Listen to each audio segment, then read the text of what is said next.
Hello class 7। तो इस video में हम लोग डिस्कस करने वाले हैं एनसीईआरटी क्लास 7 हिस्ट्री के चैप्टर 4 को, वो भी कम्प्लीटली हिंदी में, ताकि आपको बेहद अच्छे ढंग से यह चैप्टर समझ में आ सके। तो अगर आप चैनल पर नए हैं तो चैनल को सब्सक्राइब कीजिए, साथ ही साथ पहले के भी वीडियो को देखिए जिसमें हम लोग 7वीं से 15वीं शताब्दी तक के इतिहास को पढ़ चुके हैं।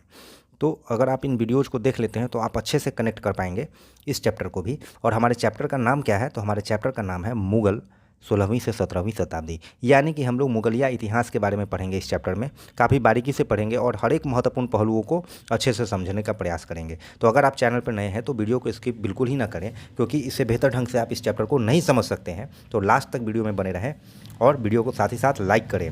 ये उपमहाद्वीप जैसे बड़े क्षेत्र पर, जहाँ पर इतनी प्रकार से डाइवर्सिटी है, विविधताएं हैं, शासन करना बड़ा मुश्किल काम था, बहुत ही कठिन था। लेकिन ये जो मुग़ल थे, अपने पूर्वजों के विपरीत, मतलब इनसे पहले जो पूर्ववर्ती शासक आए या डायनेस्टी आया, उसके विपरीत मुग़ल इस चीज़ को ओवरकम करने में सक्सेस प्राप्त कर लेता है। मतलब यह विविधता को पार पाते हुए भी सफलतापूर्वक अपना सत्ता स्थापित करता है एक बड़े भूभाग में। पहले बड़े भूभाग तक नहीं हो पाता था। जैसे आप सल्तनत पीरियड को पढ़े होंगे, जैसे आप चोला को पढ़े होंगे, तो चोला भी एक खास क्षेत्र में ही सीमित था। आप सल्तनत को पढ़े होंगे तो सल्तनत भी दिल्ली के इर्द गिर्द के ही क्षेत्र तक फैल पाता था, उससे उधर नहीं जा पाता था, उससे आगे नहीं बढ़ पाता था। लेकिन ये जो मुगलिया लोग थे, है ना, इस चीज़ में ये लोग सफलता हासिल कर पाते हैं। कह रहा है 16वीं सदी के उत्तरार्ध से इन्होंने दिल्ली और आगरा को अपने राज्य का विस्तार शुरू किया और 17वीं शताब्दी में लगभग संपूर्ण महाद्वीप पर अपना अधिकार जमा लिया। और उन्होंने प्रशासन के ढांचे तथा शासन संबंधी जो विचार लागू किए, वे उनके राज्य के पतन के बाद भी टिके रहे। मतलब जो भी एडमिनिस्ट्रेटिव पॉलिसी वो लाया था, तो सारा एडमिनिस्ट्रेटिव पॉलिसी नहीं, लेकिन उनमें से कुछ एडमिनिस्ट्रेटिव पॉलिसी आगे भी आपको देखने को मिलेगा जो मुग़ल के द्वारा शुरू किए गए थे। मतलब आगे आने वाले भी राजा जो थे इसके इस एडमिनिस्ट्रेटिव पॉलिसी का पालन किए थे, या अंग्रेज जो थे इसके इस नीतियों का पालन किए थे। तो यहाँ पर एक चर्चा दिया है कि दिल्ली के लाल किले के की प्राचीर से राष्ट्र को संबोधित करते हैं। कौन करते हैं? तो प्रधानमंत्री करते हैं। कब करते हैं? तो स्वतंत्रता दिवस में। तो वही बता रहा है कि इस प्राचीर का भी निर्माण में जो है वो मुग़ल का हाथ है, योगदान है। आगे हम लोग क्या देखेंगे कि मुग़ल कौन थे। तो हम लोग ये तो देख लिए कि मुग़ल एक साम्राज्य स्थापित करता है। ये साम्राज्य सल्तनत पीरियड और चोला से क्यों भिन्न है? तो भिन्न है क्योंकि इसका दायरा बड़ा है, ये विविधता को कंट्रोल करने में सक्सेस हुआ था। तो ये सब चीज़ हम लोग देखें। लेकिन है कौन एक्चुअली में ये? तो कह रहा है कि माता की ओर से वे मंगोल शासक चंगेज खान, जो चीन और मध्य एशिया के कुछ भागों पर राज करता था, के उत्तराधिकारी थे। मतलब इसका जो मम्हर का खानदान है, इसका जो ननिहाल है, वो मंगोल वाला हो गया। आगे पिता कौन थे इसके? तो पिता की ओर से वो ईरान शासक एवं वर्तमान तुर्की के शासक तैमूर के वंशज थे। मतलब ये दो वंशों से मिलके बना था। पहला कौन था? द मंगोल, और दूसरा तुर्की। तुर्की का कौन? तो तैमूरलंग वाला ख़ानदान था इसका। और माता वाला ख़ानदान कौन सा था? तो माता का ख़ानदान था इसका मंगोल वाला, यानी कि चंगेज खान वाला। तो ये दो वंशों से मिलकर के बना था। लेकिन आप क्या देखेंगे, मुग़ल अपने को मुग़ल या मंगोल कहलवाना पसंद नहीं करते थे। ठीक है, मतलब मंगोल से अपने आप को जोड़ के देखना इनको पसंद नहीं था। अब ये नफरत क्यों था? ऐसा क्यों था? ऐसा इसलिए था क्योंकि चंगेज खान से जुड़ी स्मृतियाँ सैकड़ों व्यक्तियों के नरसंहार से संबंधित थी। मतलब चंगेज खान एक नृशंस हत्यारा था, जहाँ भी जाता था कत्लेआम मचा देता था। इसलिए वो मुग़ल लोग जो थे वो नहीं चाहते थे कि उनको चंगेज खान से जोड़ के देखा जाए, है ना। चंगेज खान का या ये मंगोलों का जो छवि था वो मुग़लों के बीच अच्छा नहीं था। तो वो किससे अपने आप को जोड़ के देखना चाहते थे? तो ये वो अपने आप को मुग़ल तैमूर के वंशज होने पर गर्व का अनुभव करते थे। मतलब अपने पिता के ख़ानदान से जोड़ के अपने आप को देखना ज़्यादा पसंद था। क्यों? क्योंकि उनके इस महापूर्वज ने 1398 में दिल्ली पर कब्जा कर लिया था। तो तक किसने किया था? तैमूर लंग ने किया था। 1398 में दिल्ली पर कब्जा कर लिया था। ये भी हत्यारा ही था, ऐसा नहीं था कि कोई अच्छा आदमी था। लेकिन चंगेज खान से कम था क्योंकि उसके पास कैपेसिटी कम था। चंगेज खान के पास ज़्यादा कैपेसिटी था, वो कत्लेआम मचा देता था। ठीक है, तो ये अपने आप को क्या कहलाना पसंद करते थे? ये अपने आप को तैमूर के वंशज कहलाना पसंद करते थे, ना कि मंगोल के वंशज, उन्होंने अपनी वंशावली का प्रदर्शन, अब इसको दिखाने के लिए, दर्शाने के लिए वे लोग चित्रकारी वगैरह का इस्तेमाल करते थे, जिसमें तैमूर को भी बैठा लिए, अपने सारे भाई या पूर्वजों को बैठा लिए उसके बगल में, और शो करना चाहते थे कि हम लोग तैमूर के वंशज हैं, लोग यही जाने। आगे हम लोग क्या देखते हैं, मुगल के सैन्य अभियान के बारे में देखेंगे कि किस प्रकार से सैन्य अभियान इसका चलता है। तो देखिएगा कि प्रथम मुगल शासक बाबर, जो कि 1526 से 30 तक रहता है, ने जब 1494 में फरगना राज्य का उत्तराधिकार प्राप्त किया था। तो यहाँ से क्वेश्चन बनता है कि फरगना राज्य का उत्तराधिकार कब प्राप्त किया था? 1494 में। किसने किया था? तो बाबर ने किया था। तो उस समय उसका उम्र कितना था? तो 12 वर्ष ही था। मंगोलों की दूसरी शाखा उज्बेकों के आक्रमण के कारण उसे अपनी पैतृक गद्दी छोड़नी पड़ी। मतलब देखिए, ये भी एक नफरत का कारण था कि मंगोल का ही एक दूसरा शासक वर्ग था जो उज्बेक थे, उनके आक्रमण के कारण बाबर को वहाँ से भागना पड़ा, है ना, छोड़ना नहीं पड़ा, भागना पड़ा। अनेक वर्षों तक भटकने के बाद 1504 में काबुल पर कब्जा कर लेता है। ये कौन कर लेता है? बाबर कर लेता है। और 1526 में इब्राहिम लोदी को पानीपत में हराया, और इसमें इब्राहिम लोदी का ही करीबी था जिसका हाथ था, ये हम लोग आगे देखेंगे। तो 1526 में आप देखेंगे कि ये दिल्ली में क्या करता है, इब्राहिम लोदी को पानीपत में हराता है। दिल्ली के शासक इब्राहिम लोदी को पानीपत में हराता है और आगरा को अपने कब्जे में कर लिया, है ना, आगरा को अपने कब्जे में कर लेता है। आगे आप ये देख लीजिए, काफ़ी इंपॉर्टेंट बात है कि 16वीं शताब्दी के युद्ध में तोप और गोलाबारी का पहली बार इस्तेमाल होता है। बाबर ने इनका पानीपत की पहली लड़ाई में प्रभावी ढंग से इस्तेमाल किया। ठीक है, तोप और गोला का, तो याद रखिएगा बाबर करता है 16वीं शताब्दी में। अब ये मैप है जो दिल्ली सल्तनत को दर्शा रहा है। आप देख रहे हैं इसके सीमा को, जो पिंक कलर का है, ये डॉट देख रहे हैं, ये सीमा है। इतना दूर तक मुग़ल साम्राज्य का कब्जा था, आधिपत्य था। नीचे नहीं कर पा रहा था उतना ढंग से, लेकिन इतना था। अब नीचे क्यों नहीं कर पा रहा था? कम्युनिकेशन का मोड इतना स्ट्रांग नहीं था जो आज के डेट में है। घोड़ा से जाना पड़ता था, हवाई जहाज़ तो था नहीं कि उड़ के चला जाए। तो इसलिए फिर भी काफ़ी बड़ा दायरा है जो कि पहले के सल्तनत लोग नहीं कर पाते थे। अब क्या है कि उत्तराधिकारी की मुग़ल परंपराएं, मतलब उत्तराधिकारी का कुछ न कुछ तो नियम होगा कि कौन राजा बनेगा आगे, है ना, कौन सक्सेसर बनने वाला है, इसके लिए क्या प्रोसीजर वो लोग फॉलो करते थे, इसको हम लोग देखेंगे। तो कह रहा है कि मुग़ल ज्येष्ठाधिकार के नियमों में विश्वास नहीं करते थे। अब ज्येष्ठाधिकार क्या है? मतलब जो बड़ा बेटा है उसको शासक बनेगा अपने पिता के बाद। अगर किसी के पिता को 2 बेटे हैं, ए और बी, ए बड़ा है तो पिता के मरने के बाद, मृत्यु के बाद ए ही शासक बनेगा, बी नहीं बनेगा, क्योंकि बड़ा का ज़्यादा अधिकार माना जाता था। लेकिन मुग़ल इस नियम को फॉलो नहीं करते थे। तो वो फॉलो क्या करते थे? तो बहुत ही इंपॉर्टेंट क्वेश्चन है। उत्तराधिकारी में वे सहदायाद, ये देखिए सहदायाद कि मुग़ल और तैमूर वंशों की प्रथा को अपनाते थे। मतलब वो कौन सी विधि को अपनाते थे? सहदायाद, है ना। सहदायाद क्या है? जिसमें उत्तराधिकार का विभाजन समस्त पुत्रों में कर दिया जाता था। मतलब इसमें छोटा को छोड़ नहीं दिया जाता था, है ना। बड़ा छोटा मंझला जितने भी होंगे उन सब में बराबर बराबर संपत्ति का वितरण कर दिया जाता था, सत्ता का वितरण कर दिया जाता कि तुम पूरब की ओर का देखेगा, तुम पश्चिम की ओर का देखेगा। इस प्रकार से सत्ता का विभाजन होता था सहदायाद प्रक्रिया में। ठीक है, तो याद रखिएगा कि मुग़ल परंपरा में सत्ता का किस प्रकार से विभाजन होता है या हस्तांतरण होता है, तो सहदायाद तरीका से। ठीक है, आगे आप क्या देखिएगा, आगे आप देखते हैं यहाँ पर कि राजपूतों के साथ मुग़लों की शादियाँ के बारे में एक बॉक्स में दिया है कि जहांगीर की माँ कछवा की राजकुमारी थी। तो याद रखिएगा कि जहांगीर की माँ कहाँ की राजकुमारी थी? कछवा की। वह अंबर के राजपूत शासक की पुत्री थी। शाहजहाँ की माँ के बारे में भी कहा है कि वो राठौर राजकुमारी थी, वह मारवाड़ के राजपूत शासक की पुत्री थी। मुग़लों के अन्य शासकों से साथ क्या संबंध थे? तो ये संबंध देख रहे हैं, वैवाहिक संबंध तो हैं ही। अनेकों ने मुग़ल घराने में अपनी पुत्रियों के विवाह करके उच्च पद प्राप्त किए, परंतु कईयों ने विरोध भी किया। मतलब ये राजपूत शासकों के बारे में कह रहा है कि बहुत सारे राजपूत शासक मुग़ल घराने में अपने पुत्री का विवाह कर देते थे। आप इसका उदाहरण यहाँ देख रहे हैं, कछवा की राजकुमारी है, यहाँ पर आप देख रहे हैं कि राठौर राजकुमारी हैं। तो ये लोग मुग़ल दरबार में अपनी बेटियों का, बहनों का शादी करते थे और उसके बाद वहाँ उच्च पद प्राप्त करते थे। लेकिन बहुत सारे ऐसे भी क्षत्रिय थे जो इनका विरोध करते थे, पुरजोर विरोध करते थे। उनके हिसाब से ये गलत था, लेकिन कुछ लोग के हिसाब से सही था। तो जिसके हिसाब से सही था वो वहाँ शादी कर देते थे। और यही नहीं है, मुग़ल के दरबार की भी जो बेटियाँ होती थी उनका शादी राजपूत समाज में भी हुआ करता था। तो आगे हम लोग क्या देखते हैं कि मेवाड़ के सिसोदिया राजपूत लंबे समय तक मुग़लों की सत्ता को स्वीकार करने से इनकार करते रहे। मतलब मेवाड़ के सिसोदिया राजपूत के बारे में कहा था, परंतु जब वे हारे तो मुग़लों ने उनके साथ सम्मानीय व्यवहार किया और उनकी जागीरी वतन जागीर के रूप में वापस कर दी। पराजित करने के बाद अपमानित न करने के बीच सावधानी से बनाए गए संतुलन की वजह से मुगल भारत के अनेक शासकों और सरदारों पर अपना प्रभाव बढ़ा पाए। मतलब युद्ध में हरा दिया, लेकिन उसके साथ बहुत ज़्यादा बुरा बर्ताव नहीं किया जैसे औरंगजेब छावा के साथ किया था। उस प्रकार का बर्बरता नहीं कर रहा था अकबर। इसके कारण उसको थोड़ा सा एक्सेप्टेंस मिल रहा था अन्य राजाओं में, अन्य धर्म के राजाओं के बीच। आगे हम लोग मनसबदार और जागीरदार देखते हैं, काफ़ी महत्वपूर्ण है। कह रहा है जैसे जैसे साम्राज्य का क्षेत्र बढ़ता गया, वैसे वैसे मुगलों ने तरह तरह के सामाजिक समूहों के सदस्यों को प्रशासन में नियुक्त करना प्रारंभ किया, है ना। क्यों? क्योंकि हम लोग जानते हैं डाइवर्सिटी है, हर राज्य के बाद भाषा वगैरह ये सब बदल जाता है। इसलिए हर वर्ग को अगर आप को शासन करना है हर वर्ग पर, तो आपको उस वर्ग के व्यक्ति को अपने में सम्मिलित करना होगा, अपने शासक वर्ग में सम्मिलित करना होगा। यही अकबर शुरू कर दिया। शुरू में ज़्यादातर सरदार तुर्की यानी कि तुरानी थे, लेकिन अब इस छोटे समूह के साथ साथ उन्होंने शासक वर्ग में ईरानियों, भारतीय मुसलमान, अफगानों, राजपूतों, मराठों, अन्य समूहों को सम्मिलित किया। मुगलों की सेवा में आने वाले नौकरशाह मनसबदार कहलाए।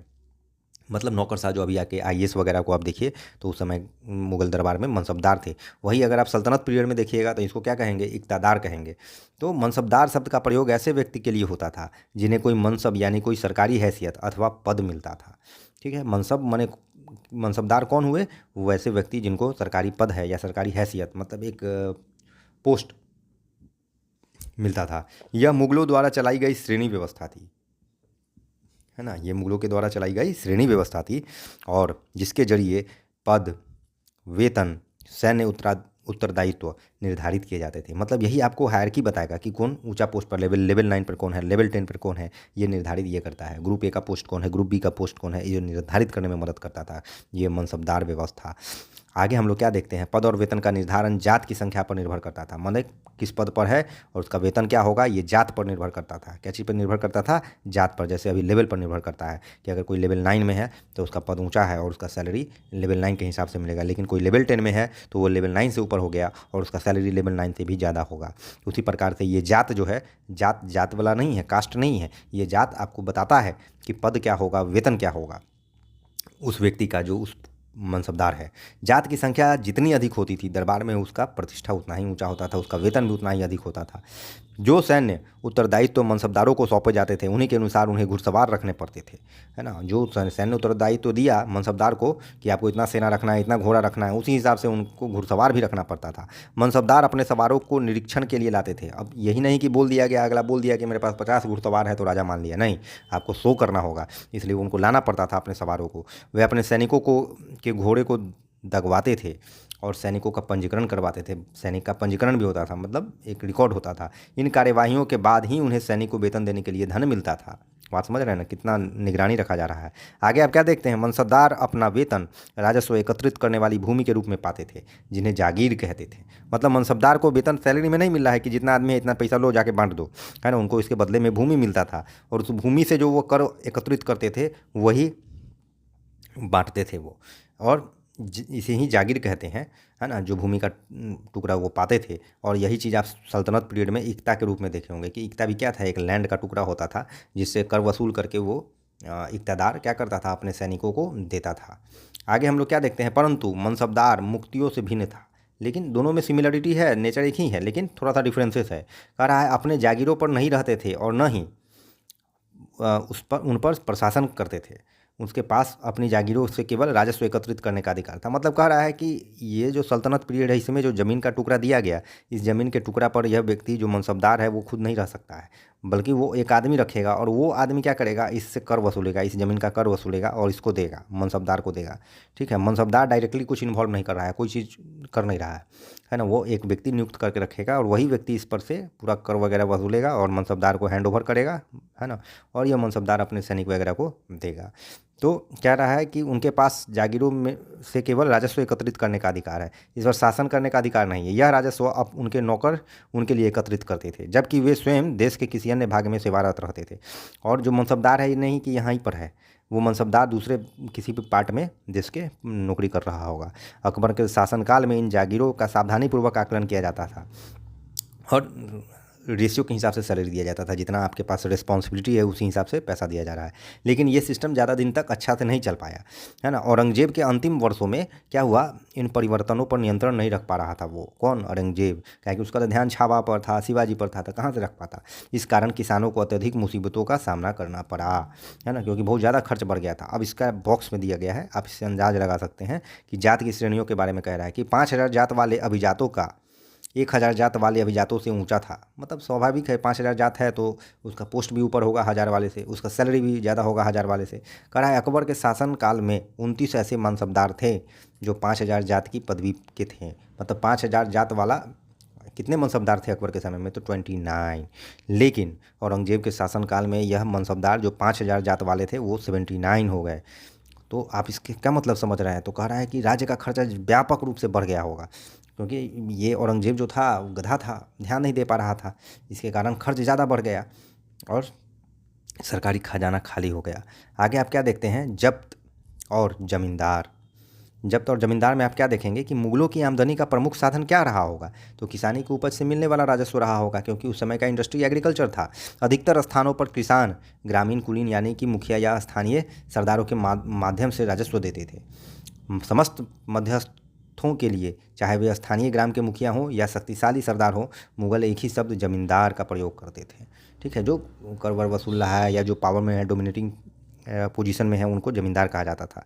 कह रहा है अकबर के राजस्व मंत्री टोडरमल ने 10 साल मतलब 1570 से 1580 की काल अवधि के लिए कृषि की पैदावार, कीमतों और कृषि भूमि का सावधानीपूर्वक सर्वेक्षण किया। मतलब टोडरमल जो है एक व्यवस्था लाता है जिसको जब्त व्यवस्था कहते हैं। क्या कहते हैं? जब्त व्यवस्था। यह टोडरमल के द्वारा लाया गया 10 साल की अवधि के लिए।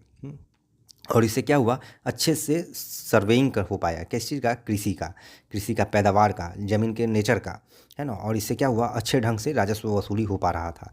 तो कह रहा है इन आंकड़ों के आधार पर प्रत्येक फसल पर नगद के रूप में कर निश्चित कर दिया गया। प्रत्येक सूबे को राजस्व मंडलों में बांट दिया गया और प्रत्येक कि हर फसल के लिए राजस्व दर की अलग सूची बनाई गई। हर फसल के लिए राजस्व दर का अलग अलग सूची था। मतलब काफ़ी सिस्टमेटिक था, आप इतना ही कह सकते हैं। और यह सिस्टमेटिक तरीका को जब्त कहते हैं। और यह व्यवस्था लाने वाला टोडरमल था, जो राजस्व मंत्री था अकबर का। तो और 10 साल की अवधि के लिए यह सर्वेइंग किया था 1570 से 1580, और नतीजा काफ़ी अच्छा रहा होगा। तो अकबर इन सब चीज़ों पर ध्यान देता था। कहा जाता है यह व्यवस्था उन स्थानों पर प्रचलित थी जहां पर मुगल प्रशासनिक अधिकारी भूमि का निरीक्षण कर सकते थे। मतलब जहां पर अब सर्वेइंग हो सकता है लैंड का, वहीं पर आप ये व्यवस्था कर सकते हैं। जहां पर के ज़मीनों का आपको अंदाज़ा नहीं है, वहाँ का आंकड़ा नहीं है कि कितनी फसल हो रही है, कितना उपज हो रहा है ना, तो आप कैसे वहाँ पर ये व्यवस्था लगा सकते हैं? तो वहीं पर संभव था जहाँ पर निरीक्षण हो पा रहा था मुगल प्रशासनिक अधिकारियों के द्वारा। आगे कह रहा है कि ऐसे निरीक्षण गुजरात और बंगाल जैसे प्रांत में संभव नहीं हो पाए। मतलब टोडरमल का व्यवस्था जो है वो गुजरात और बंगाल जैसे क्षेत्रों में नहीं लग पा रहा था। ठीक है, कुछ जमीन क्षेत्रों में जमींदार इतने शक्तिशाली थे कि वे मुगल प्रशासकों द्वारा शोषण किए जाने की स्थिति में विद्रोह कर सकते थे। मतलब स्थानीय जो जमींदार थे बहुत ताकतवर थे, लठैत वगैरह ये सब रखते रहे होंगे, और जब मुगल के जो अधिकारी थे वो अगर दबाव बनाए तो वो लड़ लेते थे। कभी कभी एक ही जाति के जमींदार और किसान मुगल सत्ता के खिलाफ मिलकर विद्रोह कर देते थे। ऐसा विद्रोह आपको आगे चल के देखने को मिलता है मुगल साम्राज्य में। अब आगे हम लोग क्या देखते हैं? आगे हम लोग देखते हैं कि शाहजहाँ के समय में भ्रष्ट अधिकारी रिश्वत ले रहा है। एक कर अधिकारी किसानों को सजा देते हुए चित्र में दिखाया गया है। आप ये देख सकते हैं चित्र में, घूस ले रहा है, यहाँ पर ये घूस ले रहा है और ये देखिए दंड दे रहा है बहुत ज़्यादा ही। तो ये शाहजहाँ के समय का है। तो चित्र के द्वारा वहाँ उस समय की स्थिति को दर्शाया गया है। ये काफ़ी इंपॉर्टेंट है कि अकबरनामा और आईने अकबरी के बारे में कह रहा है कि अकबर ने अपने करीबी मित्र और दरबारी अबुल फजल को कहा कि वो उसके दरबार के बारे में, उसके बारे में इतिहास लिखे। अबुल फजल ने इतिहास तो लिखा लेकिन 3 जिल्दों में लिखा। जिल्दों मतलब वॉल्यूम, 3 वॉल्यूम में लिखा गया। और इसका नाम क्या था? इस किताब का अकबरनामा नाम था। कह रहा है कि पहली जिल्द में क्या चीज़ का चर्चा था? तो अकबर के पूर्वजों का बयान है, और दूसरी में अकबर के शासनकाल की घटनाओं का विवरण है, और तीसरी जिल्द का नाम आईने अकबरी है। तो हम लोग सीधे आईने अकबरी कहते हैं, लेकिन अकबरनामा का तीसरा जिल्द है आईने अकबरी। 2 का नाम इसमें मेंशन नहीं किया गया है, तो आप इतना ही याद रखिए। और इसमें अकबर के प्रशासन, घराने, सेना आदि सब चीज़ों के का ब्यौरा मिलता है। कह रहा है इसमें समकालीन भारत के लोगों की परंपराओं और संस्कृतियों का भी विस्तृत वर्णन है। कह रहा है आईने अकबरी का सबसे रोचक आयाम क्या है? यह विविध प्रकार का जानकारी देता है, जैसे फसलों के बारे में, फसलों के पैदावार के बारे में, कीमतों के बारे में, राजस्व का सांख्यिकी विवरण, ये सारा चीज़ मिलता है इसमें, आईने अकबरी में। आगे हम लोग क्या देखते हैं, जहांगीर के दरबार पर नूरजहां का प्रभाव देखते हैं। कह रहा है मेहरुनिसा, नूरजहां का शुरुआती नाम मेहरुनिसा है, जो 1611 में जहांगीर से विवाह करता है और उसे नूरजहां का खिताब मिल जाता है। किसे? मेहरुनिसा को। कह रहा है इसका दबदबा रहा था, है ना। आगे क्या देख रहे हैं कि नूरजहां के सम्मान में जहांगीर ने चांदी के सिक्के जारी किए, जिनमें एक ओर स्वयं के खिताब का उत्कीर्ण था और दूसरी ओर यह वाक्य था कि रानी बेगम नूरजहां के नाम से गढ़ा हुआ था। तो आप इससे ही उसके महत्व का पता लगा सकते हैं। आगे हम लोग क्या देखते हैं, आगे हम लोग देखते हैं 17वीं शताब्दी में और उसके पश्चात मुगल साम्राज्य का क्या हुआ। तो मुगल साम्राज्य की प्रशासनिक और सैनिक कुशलता के फलस्वरूप आर्थिक और वाणिज्यिक समृद्धि में वृद्धि हुई, स्वाभाविक है। बहुत सारे विदेशी यात्रियों ने इसे वैसा धनी देश बताया जैसा कि किस्से कहानियों में वर्णित होता है, परंतु यही यात्री इसे इसी प्रचुरता के साथ मिलने वाली दरिद्रता को देखकर विस्मित रह गए। कह रहा है सामाजिक असमानताएं साफ दिखाई पड़ती थी। ये मुगल के समय का सामाजिक स्थिति है कि उस समय सामाजिक असमानताएं साफ दिखती थी। शाहजहां के शासन काल के 20वें वर्ष के दस्तावेजों से हमें पता चलता है कि ऐसे मनसबदार जिनको उच्चतम पद प्राप्त था, कुल 800 में से 445 ही थे। मतलब कुल मनसबदारों की एक छोटी संख्या 5.6% को ही साम्राज्य के अनुमानित राजस्व का 61.5% मिलता था, स्वयं उनके व उनके सवारों के वेतन के रूप में। समझ रहे हैं, मतलब 5.6% को ही राजस्व का 61% भाग चला जाता था। तो कितना बड़ा पैसा, 100 रुपया का 61 रुपया चला गया एक ही व्यक्ति, माने कुछ ही 445 लोग को, 5.6% लोग को, बाकी लोग क्या करेगा। आगे क्या कह रहा है, मुगल सम्राट और उनके मनसबदार अपनी आय का बहुत बड़ा भाग वेतन और वस्तुओं पर लगा देते थे। इस खर्चे से शिल्पकार और किसान को तो लाभ होता था, क्योंकि वे वस्तुओं और फसल की पूर्ति करते थे, परंतु राजस्व का भार इतना था कि प्राथमिक उत्पादकों, किसानों और शिल्पकारों के पास निवेश के लिए बहुत कम धन बचता था। इनमें से जो बहुत गरीब थे मुश्किल से ही पेट भर पाते थे। तो ये दुर्दशा दिखा रहा है कि उस समय का क्या पैथेटिक कंडीशन था मुगल सल्तनत के द्वारा, मुगल पीरियड के दौरान। आगे आप क्या देखेंगे कि मुगलों के कुलीन वर्ग के हाथों में बहुत धन और संसाधन थे, जिनके कारण 17वीं सदी के अंतिम वर्ष में वे अत्यधिक शक्तिशाली हो गए। जैसे जैसे मुगल सम्राट की सत्ता पतन की ओर बढ़ती गई, वैसे वैसे विभिन्न क्षेत्रों में सम्राट के सेवक स्वयं ही सत्ता के शक्तिशाली केंद्र बनने लगे। इनमें से कुछ ने नए वंश स्थापित किए, जैसे आप हैदराबाद, अवध, इन सबको देख सकते हैं। इन्होंने अपना नियंत्रण जमाया। यद्यपि वे दिल्ली के मुगल सम्राट को स्वामी के रूप में मान्यता देते रहे, लेकिन 18वीं शताब्दी तक साम्राज्य के कई प्रांत अपनी स्वतंत्र राजनीतिक पहचान बना चुके थे। तो ये था मुगल साम्राज्य के बारे में। अगर वीडियो अच्छा लगा तो वीडियो को लाइक ज़रूर कीजिए, चैनल को सब्सक्राइब कीजिए, साथ ही साथ शेयर कीजिए। Thank you.